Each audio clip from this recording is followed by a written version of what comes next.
এটা গাইবান্ধা শহরের circular road. রোদের তেজে যেন পুড়ে যাচ্ছে শহর। রোদের তাপ, রাস্তা জ্বলছে, বাতাস গরম লৌহের মতো। মানুষ হাঁটছে কষ্টে, মাথায় কেউ ছাতা, কেউ রুমাল বেঁধে, চোখে ক্লান্তি, মুখে ঘাম। এই গরম যেন শহরের প্রতিটি কণা হাঁসফাঁস করছে। কিন্তু এই অবস্থায় আমরা যদি সামান্য সচেতন হই, তবে অনেক বড় অসুবিধা থেকে রক্ষা পেতে পারি। প্রথমেই বলবো, প্রচুর পরিমাণে পানি পান করুন। শরীরে পানিশূন্যতা দূর করতে দিনে 8 থেকে 10 গ্লাস পানি অবশ্যই দরকার। রোদে বের হলে ছাতা ব্যবহার করুন, না থাকলে অন্তত মাথায় পাতলা কাপড় দিয়ে নিজেকে রক্ষা করুন। সাদা বা হালকা রঙের জামা পরুন, গরম কম লাগে, শরীরও স্বস্তিতে থাকে।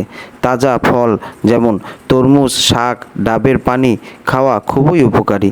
এগুলো শরীর ঠান্ডা রাখে, তাপমাত্রা নিয়ন্ত্রণ রাখে।